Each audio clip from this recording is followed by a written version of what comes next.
Vous écoutez Altitude, un podcast propulsé par Grimpeuse. Il est présenté par Coralie Havas, journaliste, et Caroline Ciavallini, athlète professionnelle. C'est moi. Nous, on est deux copines qui partageons la même passion pour l'escalade et pour les sports de montagne en général. Et on croit toutes les deux fermement au pouvoir des moments passés en extérieur pour se transformer, puisque ça a été le cas pour nous. Alors, on trouvait ça bien dommage de ne pas partager avec vous les belles histoires qu'on a glanées au fil de nos rencontres et qui continuent de nous faire grandir. C'est pourquoi on a créé Altitude by Grimpeuse, un podcast où on va rencontrer ensemble des personnes, hommes et femmes, qui nous font rêver et qui ressemblent à la société de demain dont nous rêvons. Une société égalitaire, bienveillante et curieuse. Ce sont des athlètes de haut niveau, des amateurs profondément passionnés et des professionnels qui évoluent dans le monde outdoor. Toutes et tous ont un point commun, avoir su faire de la place et parfois beaucoup de place pour leur passion. Que ce soit l'escalade, la randonnée, l'alpinisme ou le trail. Bon, on vous le dit direct, Simon Velfringer est du genre hyperactif. Si bien que l'on peut avoir parfois un petit peu de mal à s'y retrouver dans toutes ces aventures. Que ce soit de l'alpinisme, des grandes voies avec une approche à vélo ou encore du ski de pentraide, il est sur tous les fronts. Et pour ce deuxième épisode, on a voulu un peu plus comprendre pourquoi il aimait tant accumuler autant de kilomètres et de mètres de dénivelé positif. Alors on est forcément revenu sur ses premiers pas en montagne, ce qui est loin d'être une évidence quand on vient de Metz. On a ensuite déroulé le fil de ses aventures, de ses premières expéditions à l'étranger, en passant par son piolet d'or. Le piolet d'or, c'est la plus haute distinction dans le monde de l'alpinisme. Simon nous raconte également comment une grosse chute en cascade de glace, qui aurait pu lui être fatale, a eu l'effet d'un électrochoc dans sa vie. Et on a aussi parlé environnement dans cet épisode, parce qu'au-delà d'être l'un des meilleurs alpinistes du moment, Simon est aussi prévisionniste chez Météo France. Et sa manière à lui de combiner tout cela, c'est d'aller grimper à vélo, parfois en solo, parfois accompagné. Et ça donne des journées à rallonge, avec des centaines de kilomètres sur les routes et des dizaines de longueurs de grimpe. On vous l'avait dit, il est hyperactif. Cette manière assez novatrice de pratiquer les sports outdoor nous a particulièrement plu. Et les Trophées de la montagne, un événement qui récompensait début mars les plus belles réalisations françaises en escalade, ski ou encore alpinisme, étaient du même avis que nous. Puisqu'ils ont donné un prix à Simon pour ses aventures éco-responsables. Ce qu'il ne savait pas encore au moment où l'on enregistrait cet épisode. Bon, on ne vous en dit pas plus et on vous laisse avec Simon. Bonne écoute. Bonjour Simon. Bonjour. Salut Simon.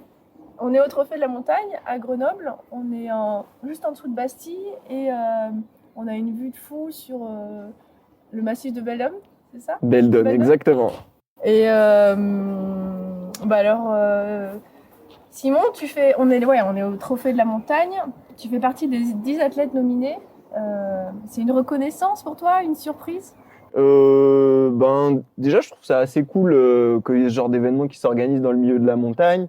Ça reste une activité où finalement il y a très peu de récompenses, il n'y a pas de compétition, il n'y a pas vraiment de reconnaissance auprès du grand public, ne serait-ce que via des articles ou les réseaux sociaux. Ça reste une activité qu'on fait pour soi et sans vraiment de reconnaissance. Donc, je dis pas ça parce que je recherche de la reconnaissance, mais par moments, c'est vrai que c'est assez sympa de se retrouver à plusieurs. Je pense à tous les grimpeurs et les skieurs qui vont être là ce soir aussi. C'est quand même un chouette moment pour tous se retrouver et voilà, se dire qu'on fait des belles activités et des belles choses. Et c'est vrai qu'il n'y a pas souvent l'occasion. Moi, j'ai eu la chance d'avoir le piolet d'or il y a 2 ans, par exemple. Et je disais un peu la même chose. C'est vrai que c'est un truc... Il y a pas de récompense en montagne de manière récurrente ou quoi. C'est juste un chouette moment, une belle fête de la montagne.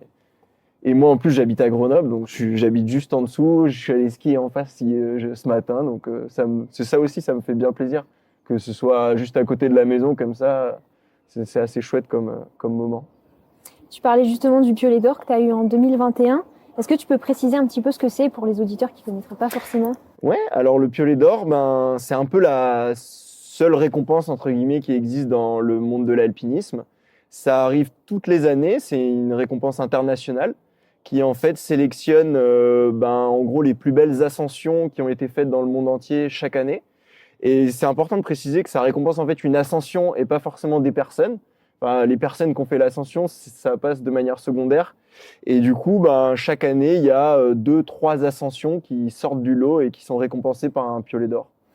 Et tu peux expliquer ce que c'était ton ascension récompensée? Ouais, donc mon ascension récompensée, ça c'était au Pakistan avec Pierrick Finn, donc un copain qui habite aussi pas loin de Grenoble. Et on était parti sur un sommet dont la face sud était encore vierge, qui s'appelle le Sani Pakouche, qui est à quasi 7000 mètres, 6970, il me semble, un truc comme ça. Et voilà, du coup, on a ouvert une ligne dans cette phase qui était encore vierge, qui fait quand même 2500 mètres. Techniquement, c'était rien de très extrême, mais c'était dans un endroit du Pakistan vraiment très reculé et très sauvage. Et ça a aussi eu lieu pendant la crise du Covid où c'était compliqué de se déplacer. Et du coup, ben, ça, par exemple, au sein des Piolets d'Or, ça prend en compte le côté aventureux, le côté on a quand même fait la démarche de voyager malgré les contraintes, des choses comme ça. Ben, ça rajoute une dimension à l'aventure. Et ben, c'est dans les critères des Piolets d'Or.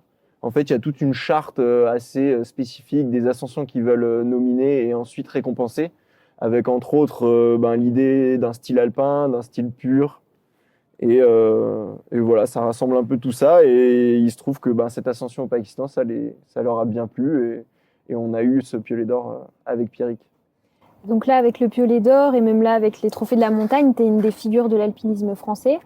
Est-ce que déjà tu es d'accord avec ça? Et est-ce que c'était un rêve de gosse pour toi d'avoir ce Tu nous as statut? parlé de reconnaissance un tout petit peu, même si... Ouais, j'en ai parlé. Après, c'était pas du tout un rêve de gosse. Parce que moi, j'ai grandi en Moselle. J'ai fait un peu de compétition en escalade. Mais en gros, bah, dès le moment où je suis passé senior, j'avais pas le niveau de faire des compétitions internationales. Du coup, j'ai arrêté. Je me suis concentré sur mes études en météorologie. Et à aucun moment, j'aspirais à être bah, déjà sportif de haut niveau. Je l'étais un peu en étant jeune, mais en catégorie jeune, quoi. Donc aujourd'hui, c'est pas non plus vraiment du haut niveau. Et j'aspirais pas à devenir athlète ou quoi que ce soit quand j'étais jeune, quoi. Moi, je voulais juste suivre un cursus assez classique d'études, trouver un boulot où j'ai un peu de temps libre les week-ends et éventuellement des congés, quoi. Et voilà, et découvrir la grimpe sous toutes ses formes. Je faisais de la randonnée. La première fois que j'ai fait vraiment de l'alpinisme, en fait, c'est arrivé assez tard. J'avais 22 ans. Aujourd'hui, j'ai 30 ans. J'ai du mal à l'accepter, mais j'ai 30 ans. Mais donc, ouais, j'ai commencé assez tard et avec pas du tout une culture de la montagne. Donc, c'est pas du tout un rêve de gosse. Je suis très content d'en être arrivé là parce que ben, j'arrive peut-être à communiquer certaines valeurs de la montagne, à pouvoir donner mes idées via des médias, des réseaux sociaux. Mais je suis pas du tout dans la quête d'une récompense quelle qu'elle soit. Je veux dire, c'est juste, je trouve que la montagne c'est un bel endroit et aujourd'hui l'alpinisme il est pratiqué de plein de manières différentes et il y a certaines pratiques auxquelles je suis pas forcément raccord avec. Et du coup, si j'arrive à avoir mon mot à dire un peu pour aiguiller les gens sur comment on peut voir la montagne d'une belle manière, bah voilà, si je peux jouer un petit rôle par rapport à ça, ça m'intéresse. Mais du coup, ça s'est venu comment, cet attrait pour les hauts sommets, là? Metz? Metz. Qu'est-ce qui t'a pris? Qu'est-ce qui m'a appris? Bah, franchement, c'est un hasard total des choses. Donc en gros, moi j'ai fait des études scientifiques à Metz, j'ai fait une prépa là-bas, en Moselle, et complètement par hasard. En gros, quand tu fais des prépas, à la fin, tu as des concours. Et il y a quelqu'un un jour, mais que je connaissais pas trop, qui m'a parlé de l'école de la météorologie à Toulouse, et qui ça avait l'air pas mal et tout. Et au final, au dernier moment, j'ai changé mes vœux pour accéder à cette école. Et quand je suis arrivé dans cette école qui se situe à Toulouse, c'était la première fois que je partais vraiment de Metz, quoi, de la Moselle et tout ça. Donc déjà, je découvrais les Pyrénées, qui étaient pour moi quelque chose de dingue, rien qu'en termes de randonnée, quoi. J'étais à ce stade, juste marcher en montagne, c'est 3 ans après le bac, tu vois. Donc j'avais 21 ans. Et là, en fait, j'ai rencontré un gars qui était en 2e année, lui, à la météo, qui s'appelait Léo, et qui, lui, préparait sa liste pour le guide. Il avait envie un jour de devenir guide. Après, il le faisait vraiment, il prenait son temps. Et un jour, il m'a proposé d'aller avec lui en montagne. Et c'est à ce moment-là où bah, j'ai fait ma première grande voie un peu en TA en montagne. Ça devait être vers le Néouviel, c'est dans les Pyrénées. Un truc minuscule. Attends, mais ta première grande voie internale, il t'a donné des coinceurs Bon, non, je le suivais, mais vu que je grimpais assez bien, genre c'est une époque où j'avais beau pas être allé en montagne, je faisais déjà 8C, tu vois. Donc au final, faire un 6A en mettant des friennes sans les mettre. Enfin, tu vois bien au début, tu te dis que tu sais les mettre, mais tu sais pas vraiment. Et bon, juste, tu fais du 6A en solo sans le savoir, mais tu tombes pas, vu que tu sais grimper, quoi. Et en fait, ça a commencé un peu comme ça, et lui, il m'a emmené, il m'a fait découvrir le ski de rando, on est allé à Cham. La première fois que je suis allé à Cham, j'avais l'impression je sais pas, de débarquer à Indian Creek, quoi, en plein milieu des États-Unis. Enfin, pour moi, c'était un monde parallèle, quoi. Alors qu'aujourd'hui, Cham, j'ai plus du tout envie d'y aller parce que j'aime pas cet endroit, quoi. Enfin, je l'aime bien pour les montagnes, mais et c'est marrant, quoi, le décalage en quelques années finalement. C'est sûr que j'ai découvert une activité qui m'intéressait énormément et du coup, je m'y suis lancé à 2000%. Et encore plus quand j'ai découvert les expés, en fait. J'ai toujours aimé, enfin, c'est pas toujours aimé voyager parce que j'ai jamais trop voyagé, mais les premières fois où j'ai un peu voyagé à l'étranger, j'ai vraiment ressenti un attrait hyper important pour les cultures un peu différentes de chez nous. Et du coup, le fait de combiner cet alpinisme qui m'intéressait beaucoup au voyage, j'ai vraiment trouvé le truc qui me faisait vibrer, quoi. Et concrètement, c'est quoi le processus entre tu découvres l'alpinisme et là où tu en es? Qu'est-ce qui s'est passé entre là ces 10 ans? Il s'est passé que déjà au début, j'avais un poste à Météo France à 100%.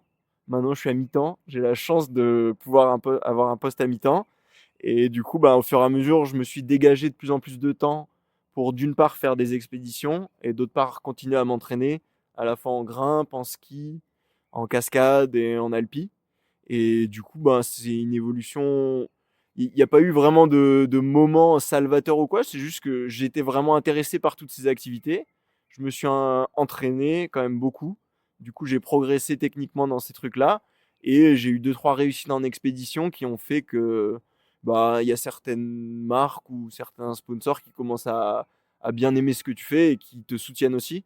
Et ça te permet du coup de rempiler sur d'autres projets, de moins te poser de questions sur les frais que les expéditions peuvent avoir parce que c'est quand même extrêmement coûteux. Ça a beau être très très intéressant, tout le monde ne peut pas se l'offrir.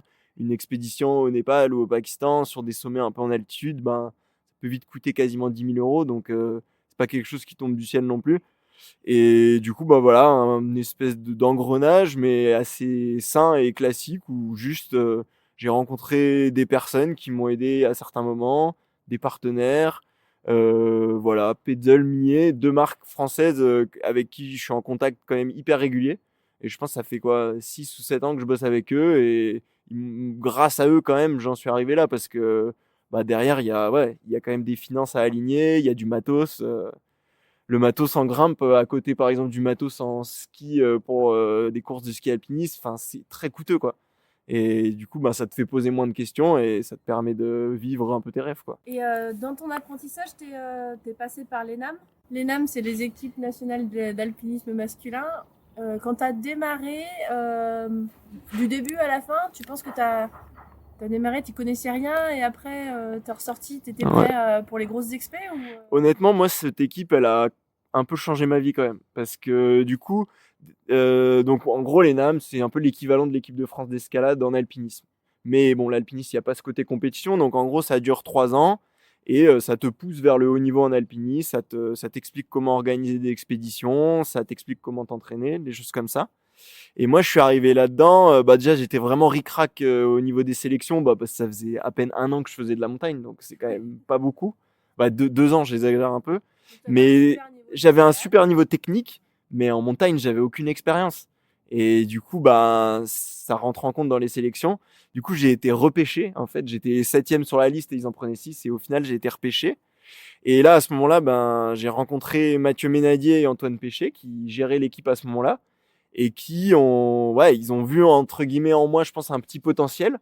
Et ils ont aussi vu que fallait bien me cadrer parce que en gros s'ils me laissaient comme ça faire de la montagne, j'allais mourir pas forcément mourir, mais il pouvait m'arriver des tracas quoi. Je veux dire quand tu as un niveau 8C en escalade et que tu t'intéresses à l'alpinisme, c'est chouette mais c'est très très dangereux je pense. Et si tu rencontres pas les bonnes personnes qui t'expliquent que la montagne ça prend du temps, c'est pas comme l'escalade, et ça peut vite devenir dangereux et souvent les issues elles sont assez tristes. Et du coup j'ai eu la chance de rencontrer ces 2 personnes-là qui m'ont quand même appris vraiment plein de choses et surtout ils ont un peu vu comment je fonctionnais quoi, que j'étais un peu une pile électrique qu'il fallait canaliser et du coup voilà, ça m'a beaucoup apporté. C'est cool que tu parles de cette équipe parce que moi pour le coup pour mon profil à moi ça m'a énormément aidé et apporté pour la suite quoi. Là, tu nous offres une transition vers la prise de risque sur un plateau, il me semble quand même. Ouais. Du coup, quand tu étais enfant, tu avais des prédispositions à la prise de risque. C'était comment tu gérais? Tu avais un enfant du plat quand même. Ah ouais, non, prise de risque, mais encore maintenant, j'ai très très vite peur.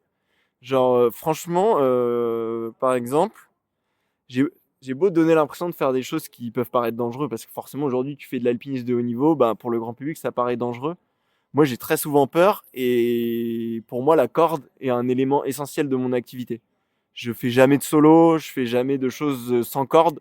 Bah, j'ai beau en montagne avoir conscience quand je fais une longueur qui est expo, et du coup ben je mets tout en place pour être le plus concentré possible, être le plus propre possible et avoir ben, le raisonnement un peu idéal pour savoir faire demi-tour au bon moment.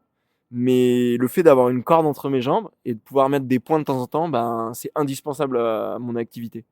Et genre même faire une longueur en CISA de 15 mètres de haut en solo intégral, ça me transite peur. Je suis mort de peur. Mais tu le fais quand même? Non, je le fais pas. Ah non, je le fais pas. Après, c'est peut-être un peu mentir parce que indirectement, des fois, Si on te met des crampons, tu l'as fait? t'es dans une phase, t'as besoin d'être efficace, machin. En fait, tu viens de faire les longueurs dures. Tu vois, faut se dépêcher un peu. Il y en a un qui va ranger la corde. Et ça se trouve, en fait, oui, on va faire des longueurs. Pas du CISA, mais on va faire des longueurs un peu en solo. Où on va avoir la corde entre nous deux. Mais tu vois, remonter une pente de neige avec une corde entre nous deux, c'est comme faire du solo. C'est exactement pareil. Mais je préfère avoir la corde, quoi. Vraiment, le fait de voir la corde, moi, ça me rassure énormément. Alors que ça veut rien dire. Ah, moi j'ai déjà entendu parler de Mais qui faisait du solo ouais. avec un baudrier. Bah voilà. Bah je veux dire, ce qui se passe en Angleterre, c'est quand même carrément ça, quoi. Moi, j'ai découvert la grimpe au Peak District. Les types, quand même, ils mettent un baudrier, des crash-pads, des cordes. Mais à la fin, tu te pètes quand même la cheville, quoi. Donc, mais moi, je trouve ça génial. Ça me parle vachement. Parce que en alpi, c'est un peu ma vision du truc aussi. Genre, j'étais avec Niels Favre là-bas. C'est un très bon bloqueur. Et lui, en fait, il faisait sa spécialité, c'est un peu le hike ball. Et du coup, il les voit que moi, je faisais avec une corde en mettant un vieux câblé qui tenait pas, tu vois. Mais je le mettais quand même et j'avais mon baudard et ma corde. Bah, lui, il le faisait en bloc avec des crash pads en dessous. Entre nous deux, je sais pas qui prenait le plus de risques, tu vois. C'est ça qui est drôle. Mais moi, j'aurais jamais pu faire ce qu'il a fait, tu vois. Le fait de regarder en bas et de pas avoir mon baudrier ni une corde, mais moi, c'est non. Alors que je mets un vieux freehand qui tient pas, et ben, ok, c'est On a bon. tous nos petites contradictions. Bah, mais ouais. au moins t'es au courant. Mais carrément. Et du coup, en termes de prise de risque, genre, j'ai souvent peur quand même, quoi. Là, ces derniers temps, j'ai fait un peu de ski de pentraide. Et bah, ça me fait flipper quand même. Après, je dis ça et je le fais quand même, donc c'est un peu ambivalent, mais disons que je suis pas du tout détendu en mode c'est pas dangereux, quoi. Ça me fait peur et j'essaye de doser et je sais que c'est dangereux, quoi. Est-ce qu'il y a un moment où, avec du recul, ou après coup, tu t'es rendu compte que tu t'es vraiment mis en danger et qu'est-ce que tu penses que... Enfin, est-ce que tu peux me raconter? Ouais, carrément. Bah, j'ai eu un apprentissage très brutal, en fait, parce que j'ai eu un gros un gros accident en cascade de glace qui est arrivé bah, juste après l'expé du Piolet d'Or, en gros. C'est une situation typique. Genre le truc, on rentre d'expé, ça s'est hyper bien passé. Moi, ça fait 2-3 ans que en expé, j'ai que de la réussite. Beaucoup de choses qui vont très bien. Dès que je vais en montagne, ça fonctionne quasiment. Très peu de buts. Et là, début de saison de cascade de glace, bon, les conditions sont très moyennes, mais il y a des choses qui commencent à être formées. Et avec un copain, on veut aller faire une cascade très raide, qui est pas du tout en condition, mais on essaye quand même. Et pas du tout dans les longueurs les plus dures, mais dans les longueurs qui sont quand même verticales de début. Moi, je pars dans cette longueur. À plein de moments de la longueur, je me dis qu'il faut que je fasse demi-tour, mais je le fais pas parce que ben je me dis qu'en faisant très attention, en me concentrant à 2000%, ben ça peut passer. Et j'arrive, c'était une cascade où il y avait un relais chaîné en fait. Donc t'es dans un endroit très hostile, mais à 5 mètres de moi, il y avait un relais, une belle chaîne quoi. Et donc à ce moment-là, quand je vois la chaîne, pour moi c'est gagné. En gros, bah c'est bon, je me suis sorti d'affaire de cette longueur. Et là, je mets un coup de piolet et en fait, autour de moi, il y a un placard de 5 mètres sur 5 mètres qui se fissure en entier et moi, je pars avec le bloc de glace. Donc vraiment une vision d'horreur totale parce que moi, je tombe tête en arrière, je vois tout le paysage qui s'ouvre à moi derrière et j'ai vraiment le temps de tomber et de me dire que bon, bah là, je vois les broches enfin, je sens les broches qui s'arrachent les unes après les autres. Je tombe. Et je suis tombé d'une grande longueur. Mais j'ai eu la chance que c'était une voie très verticale. Du coup, j'ai pas tapé très fort et en fait, j'ai fini par glisser le long de la paroi en glace, quoi. Et donc à un moment ça s'est arrêté, j'avais les pieds en l'air, la tête en bas, et dans ma tête j'étais pas plus vivant. Enfin pour moi j'étais passé dans un monde parallèle, ou je sais pas. Enfin pour moi j'étais plus vivant. Et j'étais complètement paniqué. Je me suis remis sur mes appuis, j'avais aucune grosse blessure, je saignais mais sûrement du visage. Et là le premier truc que j'ai fait c'est que en gros j'étais pas si loin du sol du coup parce que j'avais pris une énorme chute. Je me suis désencordé, il restait 10 mètres à faire et j'ai désescaladé jusqu'au sol pour m'allonger au sol. Et le seul moment où j'ai réalisé que j'étais pas mort, c'est que j'ai pris mon téléphone, en gros. Je l'ai mis en mode selfie et j'ai vu mon visage. Et à ce moment-là, j'ai compris que j'étais encore vivant, quoi. Mais pendant tout ce laps de temps, ben, pour moi, j'étais parti, quoi. Et après, je me suis rendu compte que j'étais mort. Et après, ben, du coup, j'étais quand même blessé à l'épaule, au visage. Je me suis rendu compte que j'étais mort. Non, ouais, pardon. Après, je me suis rendu compte que j'étais vivant. Non, non, ouais, c'est vraiment, c'est une expérience hyper forte que aujourd'hui, je suis hyper heureux d'avoir vécu ça. Enfin, ça m'a fait grandir de ouf. Et juste pendant l'espace de 5 minutes, pour moi, j'étais plus là, quoi. Donc, j'ai vraiment eu le temps de mûrir le truc, tu vois. Et donc quand même, processus complexe, même après, tu vois. Pendant 3 4 mois, bah, il y avait ma blessure qui était pas si grave finalement. Mais ma vraie blessure était dans ma tête de retrouver confiance dans mes piolets. Les premières fois où j'ai retapé un piolet, j'avais l'impression que la montagne elle allait me tomber dessus, quoi. J'avais vraiment ce côté, j'ai eu cette action de taper mon piolet et que tout s'effondre, quoi. Et donc pour retrouver tes sensations, retrouver cet entrain que tu pouvais avoir en montagne, parce que pour faire des voies dures en montagne, il faut quand même faut avoir la flamme, quoi. Faut avoir un petit truc en plus pour te dire bah là oui, ce sera jamais risque zéro, c'est impossible, mais faut y aller parce que c'est cool, parce que t'aimes ça. Et ben pour retrouver ça, retrouver goût à ça, tu te poses aussi des questions si t'aimes encore ça, est-ce que vraiment ça vaut la peine, tout ça. Je savais que j'aimais profondément ça, mais je me demandais si je pouvais encore le faire. Genre, est-ce que j'avais pas eu un trauma trop profond pour pouvoir me réengager 15 mètres au-dessus d'un point un jour? Et c'est ça la question que je me suis posée, tu vois. Est-ce que je serais capable, quand je serais 15 mètres au-dessus du point, de rester concentré, re-avoir la confiance que j'avais avant, tu vois? Pas faire les mêmes erreurs, mais retrouver une forme de confiance en soi quand même, quoi. Et au final, oui, je l'ai retrouvé, mais ça a pris du temps, quoi. Et surtout avec le recul, bah ouais, ce jour-là, j'ai fait que de la merde de A à Z, quoi.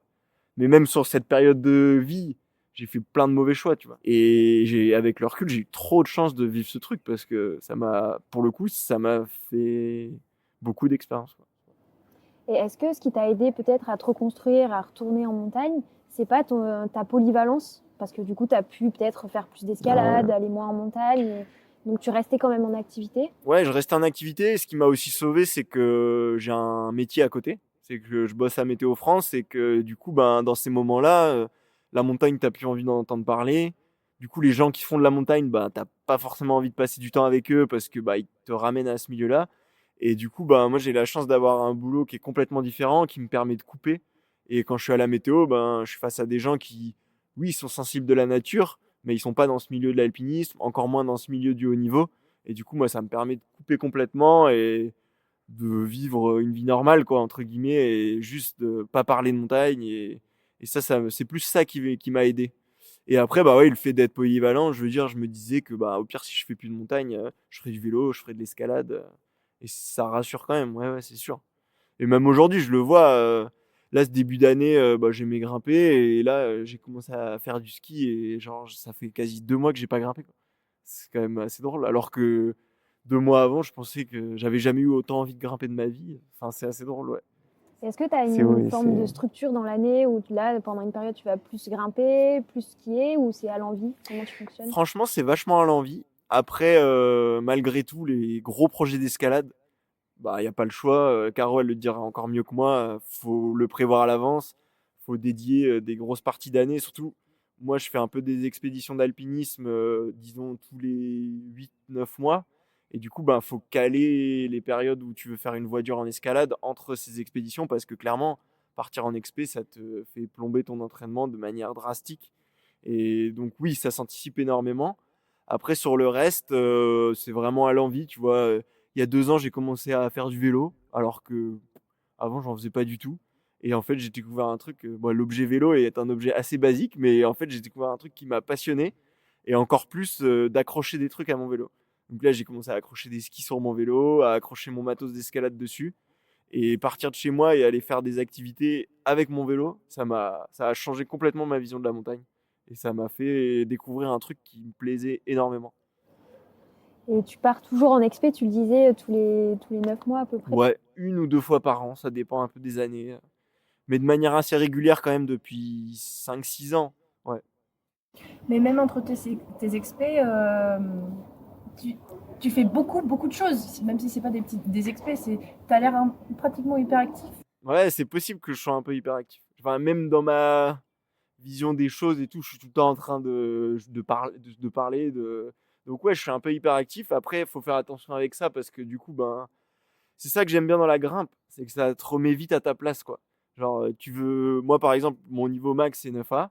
Bah, si je veux faire un 9A, en gros, pendant, disons, 4-5 mois, ben, je ferme ma gueule, je m'entraîne et du coup, enfin, ça me ramène vachement à ma place, tu vois. Et ça, dans l'alpinisme, il n'y a pas trop ça parce que tu peux avoir un niveau technique moyen, on va dire, et réussir à faire des exploits en montagne. C'est très bien hein, parce que ça demande de l'audace, mais c'est très différent de la grimpe. Tu vois, la grimpe, je veux dire, si tu t'entraînes pas tous les jours et que tu fais pas ça de manière très cadrée, tu fais un peu attention à ce que tu bouffes, à ce que tu bois, bah le coup de bâton il est direct quoi. Je veux dire, la prise, tu vas pas la tenir, point barre. C'est aussi simple que ça quoi. Le move, tu vas pas le faire. Alors qu'en alpi, c'est moins brutal que ça. Et c'est aussi pour ça que, en gros, un peu tous les 6 mois, je reviens à un projet en grimpe. C'est que pour l'ego, ça fait du bien aussi, quoi. Ça te remet vite à ta place. Ouais, ça te redescend ton ego. Et là, tu vois, je vais au Pan de Chartreuse à Grenoble. La moyenne d'âge, c'est 18 ans. Les gamins, ils font tous du 9A, 9A+. Il y en a 5-6, ils grimpent ensemble. Et là, tu vas là-bas et voilà. Et tu te rends compte que, bah ouais, ok, la grimpe de haut niveau, c'est ça aujourd'hui, quoi. Et donc oui, bah en expé, au fin fond du Pakistan, tu fais du haut niveau, mais en escalade, bah voilà, c'est un truc encore différent et je trouve que c'est cool pour se recentrer un peu sur ça et tout, de revenir à la base, faire de la poutre, du panneau et ça fait vachement du bien aussi, je trouve. Ah, c'est rigolo parce que ouais, t'es clairement un montagnard qui a un vrai centre escalade quand même. Ah ouais, la grimpe, bah là il y a Lucien qui est présent ce soir, Lucien Martinez, et on s'est rencontrés quand j'ai fait mes études à Toulouse. Et qui lui pour le coup est un pur falaisiste vraiment culturellement et à fond là-dedans. Moi à un moment je suis parti vers les expéditions, lui il a forcé dans la falaise et moi je partage avec Lucien, on se revoit régulièrement et on a une culture escalade ensemble, qu'on a fait des voyages grimpes ensemble et quand je le vois ben on parle que d'escalade et en gros ouais voilà tous les 6 mois je reviens un peu à la source qui pour moi est l'entraînement en escalade quoi. Et juste, voilà, ouais, tu vas t'entraîner, je monte à Céuse, je me remets dans un projet où au début je fais pas du tout les moves, et au fur et à mesure je débloque les trucs, et ça avec Lulu, on a vachement partagé. L'idée d'aller dans des voies au début où on faisait pas un seul mouvement, et où les gens ils sont là. Moi je me rappelle être allé dans Mister Ride à Céuse, c'est un 8C+, et au début je faisais pas un move, et j'ai un pote à moi, il me dit, mais pourquoi tu vas là-dedans? Ça sert à rien. Et ben, 4 ans après, j'ai fait la voie, tu vois. Mais 4 ans après, hein, quand même. Et je l'ai fait. Et c'est génial, quoi. Et c'est vrai que du coup, bah, malgré tout le vélo, l'alpi, tout ça, mon cœur de métier, on va dire, bah, ça reste quand même la grimpe, quoi. Euh, tu nous parles de Lucien. Moi, t'es clairement quelqu'un de très social. Ouais, j'aime beaucoup rencontrer des nouvelles personnes. On dirait aussi que côté alpi, tu changes pas mal de compagnons de cordée quand Ouais. même. Tu as des compagnons de cordée de grimpe. En fait, la plupart des gens sont peut-être pas aussi polyvalents que toi, Oui. d'où la nécessité de toute façon d'avoir plusieurs compagnons de cordée. Eux, ils savent faire un truc et toi, tu fais Ouais. tout. Ouais, il y a un peu de ça. Après, j'avoue que j'aime beaucoup rencontrer des nouvelles personnes. Et du coup, pour moi, ben, chaque expé que tu vas faire avec des gens différents, ça va être une expé, enfin, forcément une expé différente, mais ça va être un thème. L'ambiance va être très différente. Genre, pour expliciter un peu ça, j'aime beaucoup partir avec un copain suisse et un copain italien. Et du coup, ben, qui sont des étrangers, qui n'ont pas du tout la même culture que moi j'ai, par exemple. Et parce que ça me fait une expé dans l'expé, quoi. Ça me fait découvrir des personnalités très différentes. C'est des gens avec qui, bah, s'ils habitaient à Grenoble, en fait, ça se trouve, ce seraient pas mes potes, quoi. Ça se trouve, on s'entendrait pas si bien que ça. Mais là, le fait que, ben, eux, ils aient une vision très différente de la montagne, dans laquelle je me reconnais quand même, et ben, du coup, ils m'apportent un côté différent. On a des projets similaires d'expédition, pas forcément de vie, mais en expé, on a vraiment la même vision du risque, de l'engagement. Et ça fait que on est raccord quand on est en expé, mais je pense que dans la vie de tous les jours, on serait pas forcément raccord. C'est rigolo, c'est un peu comme si tu avais plusieurs personnalités. Voilà, c'est ça. Et je pense que du coup, moi, je pars avec des gens différents parce que les gens avec qui je m'entends très bien, ici à Grenoble par exemple, ça va pas du tout être le même type de personne avec qui je m'entends très bien en expédition. Et ça te pose pas du tout de problème, le fait de changer de compagnon de cordée, il y a une prise de risque Non. On pourrait penser qu'il y a une prise de risque plus élevée, parce qu'à chaque fois, il faut réapprendre la relation. Au final, je change, mais pas tant que ça, parce que, en gros, j'ai 2 groupes d'amis un peu fixes, et j'alterne entre les deux. Du coup, on a l'impression que je change souvent, parce que j'alterne entre les deux. Donc, entre, en gros, Matteo et Sylvain, qui sont l'italien et le suisse avec qui je suis beaucoup parti. Et ces derniers temps, Charles du blues, Elias, c'est des gens plutôt français. Et en gros, non, il n'y a pas de prise de risque parce qu'à chaque fois, c'est des gens avec qui j'ai commencé à faire de la montagne dans les Alpes, on va dire. À faire des trucs en local où on a appris à se connaître. On a appris à surtout se questionner sur notre engagement qu'on veut mettre en place en expédition. Le truc le plus important en expé, c'est savoir quelle dose d'engagement tu as envie de mettre, quoi. Quel risque tu vas prendre et à quel moment on va faire demi-tour ou pas. Et ça, en fait, c'est au-delà d'avoir le même niveau, on va dire, et de bien s'entendre, c'est la question la plus importante qui existe. Parce que quand tu vas être au milieu de ta face, qu'il va commencer à y avoir des avalanches et que ça va puer du cul, et il y en a un qui va peut-être vouloir continuer parce que lui dire, il a traversé le monde, ce projet, ça fait 4 ans qu'il le prépare. Pour lui, oui, il y a des dangers objectifs, mais il a envie de continuer. Toi, tu as envie de faire demi-tour. Là, il y a un problème. Et du coup, cette question de quelle dose d'engagement, jusqu'où on va, elle est primordiale avant de partir. Et c'est comme ça que tu fais une bonne cordée en expédition, je pense. C'est vraiment être raccord sur le niveau d'engagement et jusqu'où tu vas aller. Ça rappelle ton expé de l'année dernière au Pakistan où vous êtes rabattu sur un autre sommet. Ouais. Est-ce que tu peux développer un petit peu ? Ouais, en gros, ces dernières années, quand même, en expé, on a souvent des objectifs très ambitieux, mais aussi liés au fait que les projets, disons, un peu de niveau inférieur, on les a déjà un peu. Enfin, moi, perso, j'en ai fait quelques-uns, et j'ai pas envie d'en faire non plus énormément. Et j'aimerais bien grappiller 2 gros projets, parce que ça me motive énormément.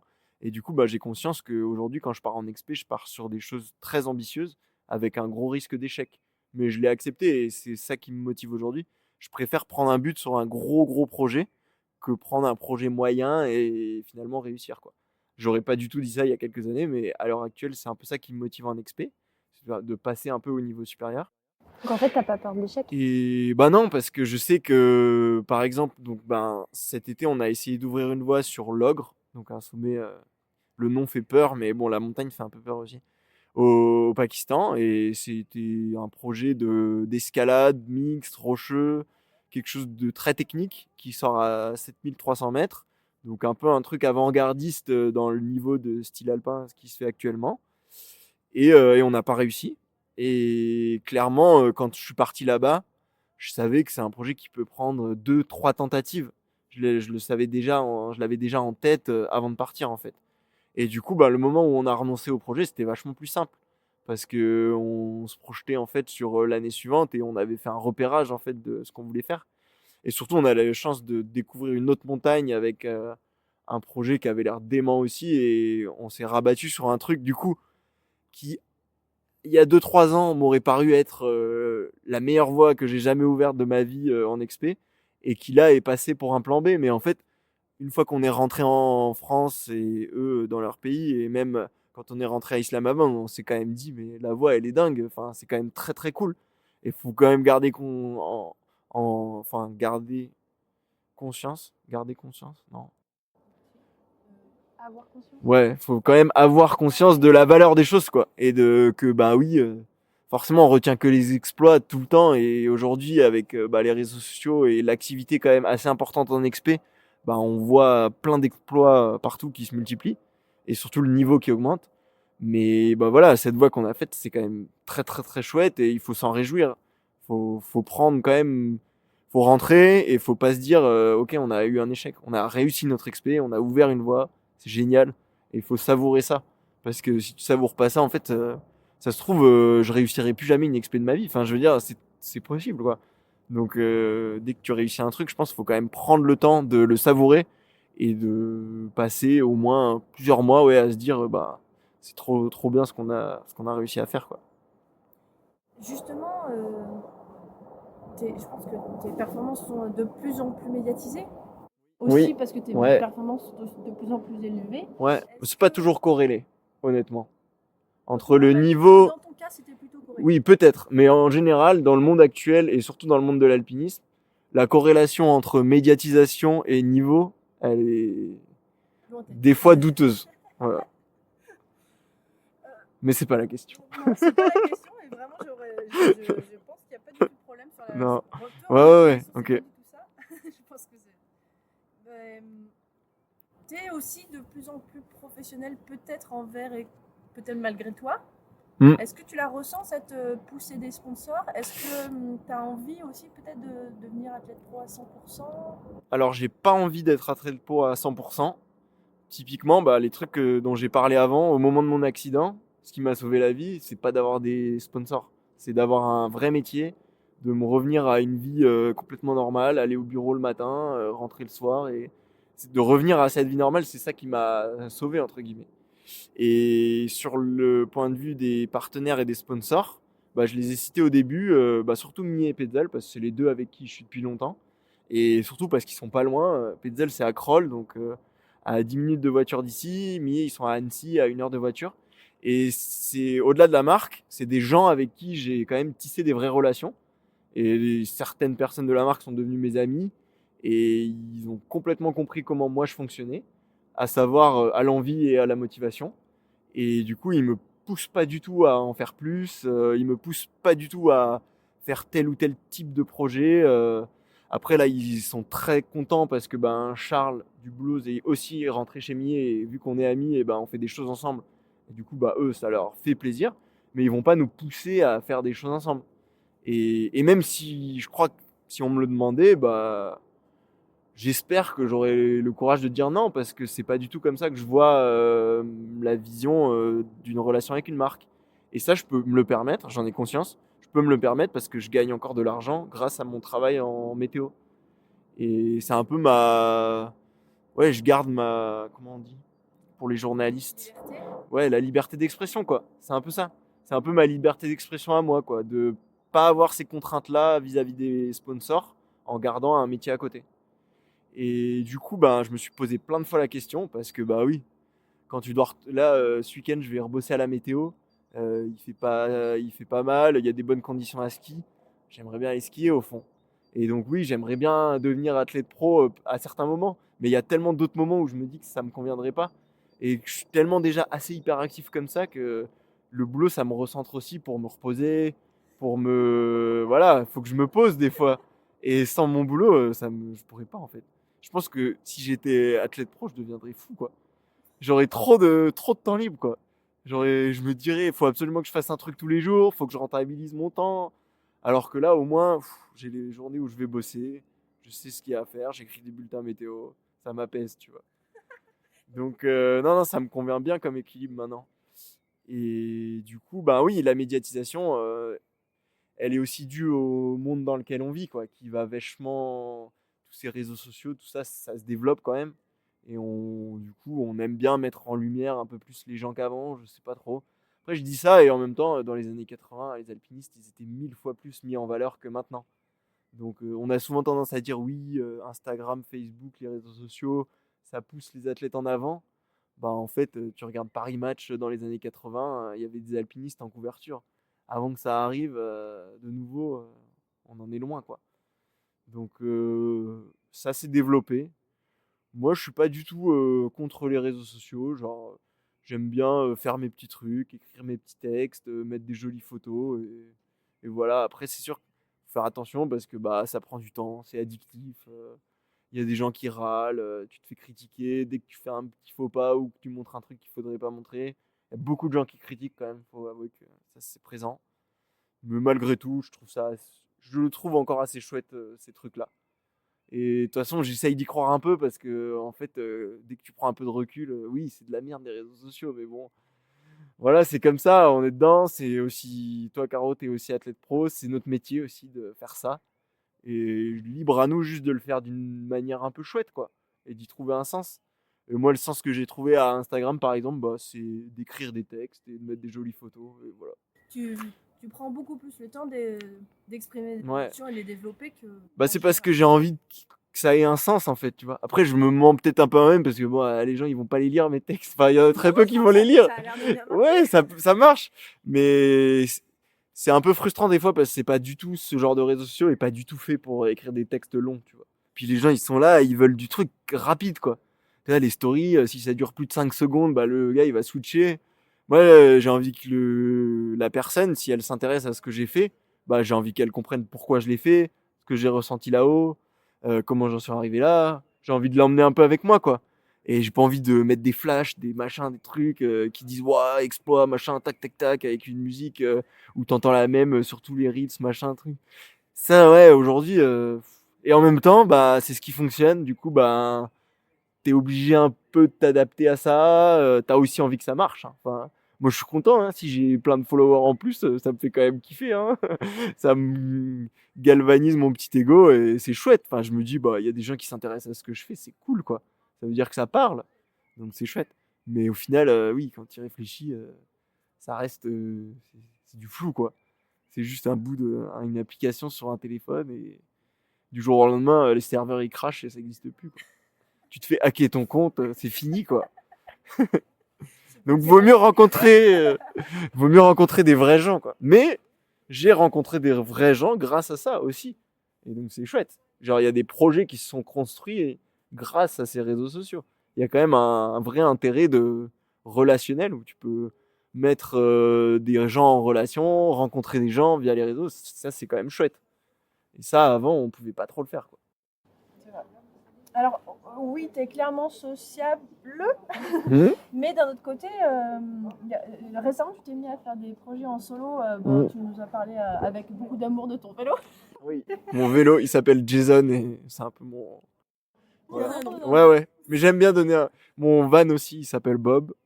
Donc je donne un nom aux choses que j'aime. Moi, le mien, il s'appelle Excalibur, mais parce que Ah mon ouais. fils s'appelle Arthur. Ah, voilà. Bob et ouais, non, Jason, ça, ouais, voilà, j'ai tissé une relation forte avec lui. J'ai écrit un post Instagram d'ailleurs. Vous pouvez vous abonner à moi pour lire mon histoire, comment j'ai rencontré Jason.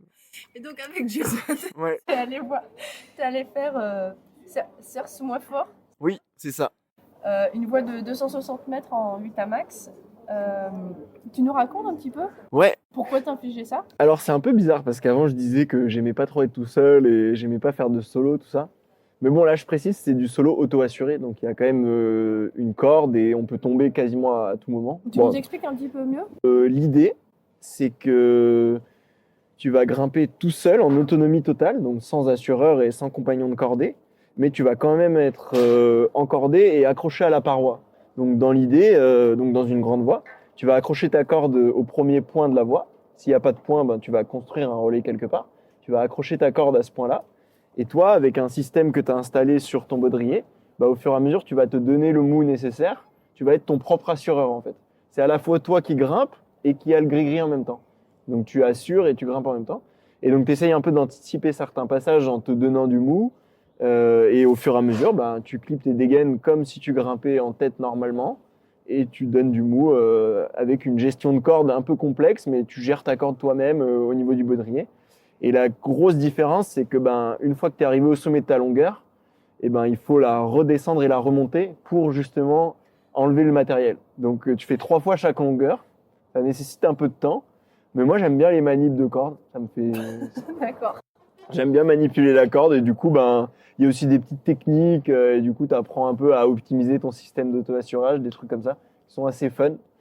J'en ferai pas tout le temps parce que bah voilà, au bout d'une journée tout seul, moi, j'ai besoin de voir des gens et du coup, ça me manque un peu. Mais ce que je trouvais chouette dans ces projets-là, c'est que en gros, ben, je suis chez moi à Grenoble, je prépare mon vélo et dans mon vélo, dans les sacoches, ben, il y a vraiment tout pour faire ma grande voie, mais de tout, y compris l'assureur en fait. Et du coup, bah, autant, je suis autosuffisant un peu, quoi. T'as un vrai amour de ton vélo, hein. Ah bah ouais, ah non, c'est non, mais oui. effrayant. Et en fait, dans mon vélo, bah, il y a tout. Il y a mon duvet pour dormir, il y a mon réchaud pour faire à manger, il y a ma corde pour grimper. Et il y a ce côté, je me balade avec ma maison un peu. Genre un peu le côté baluchon sur l'épaule, tu vois. Et je me balade, je pourrais aller où je veux, en fait. Bon, là, je suis allé dans les Cerces, tu vois, mais je suis allé faire un truc dans le Diois quelques semaines avant. Et ouais, il y a ce côté un peu autonomie, autosuffisance que je trouve chouette. Et t'es là, donc t'arrives au pied de ta grande voie, tu déballes ton vélo, tu passes en mode escalade. Après, tu remets tout dedans. Ouais, je trouve ça, c'est une chouette alternance, quoi.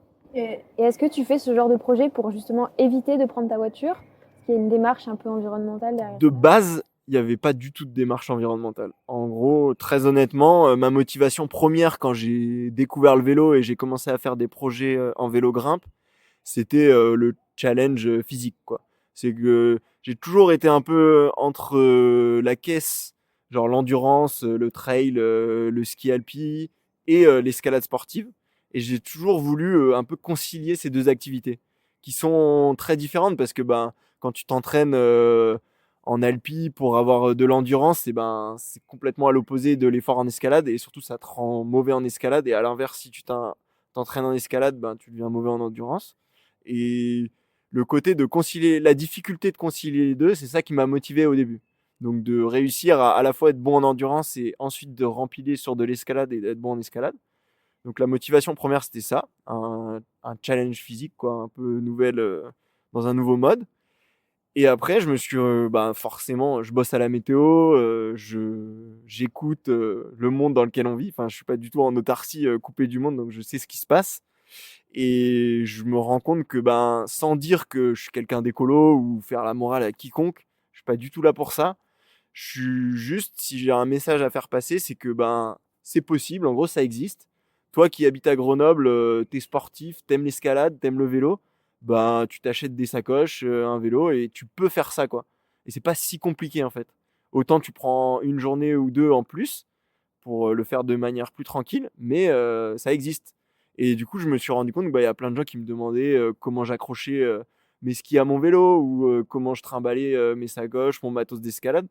Et du coup, ben, la démarche de base n'est pas écolo, mais par la suite, je me suis rendu compte que ça pouvait avoir un impact positif vis-à-vis de l'écologie. Et du coup, ben, c'est sympa, quoi.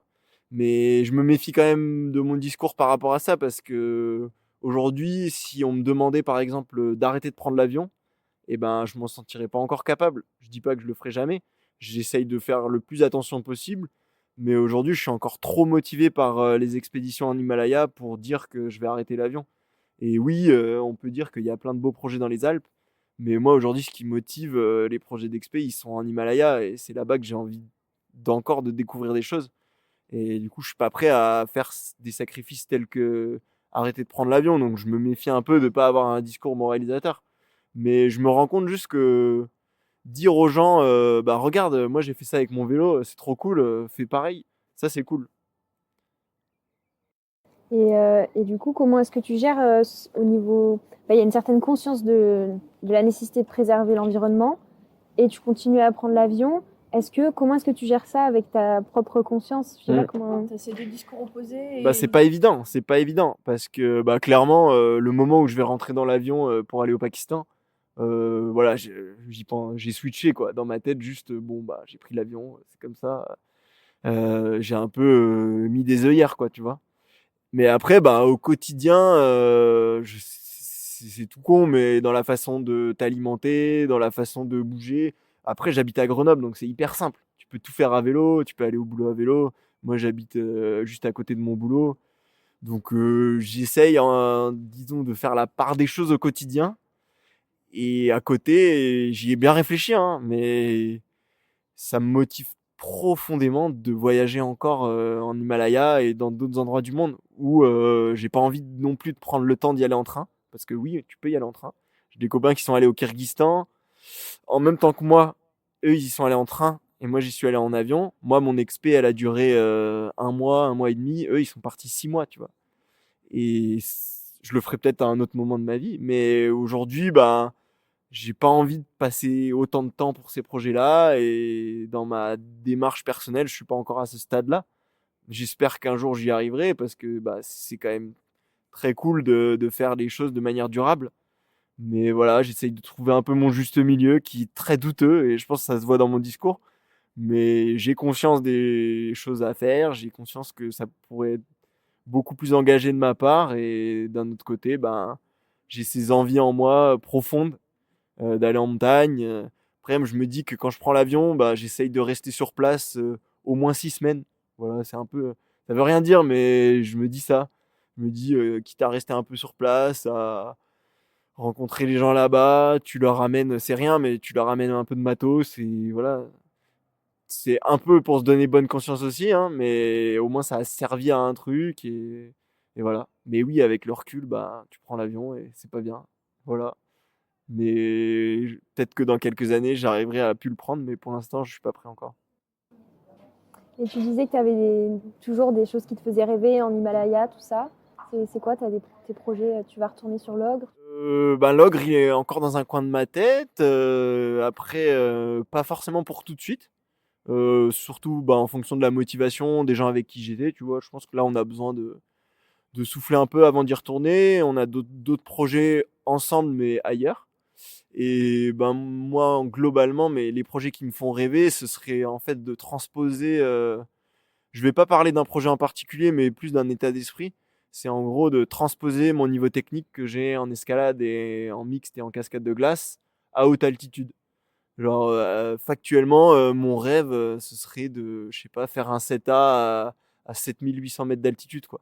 Et de grimper en libre un 7A à très très haute altitude, quoi. Ça, ce serait incroyable. Et ouvrir une voie, du coup, sur un sommet haut. Pas forcément à 8000, mais disons haut, quoi. Au-delà de 7008, d'un niveau technique élevé, quoi. Pas forcément.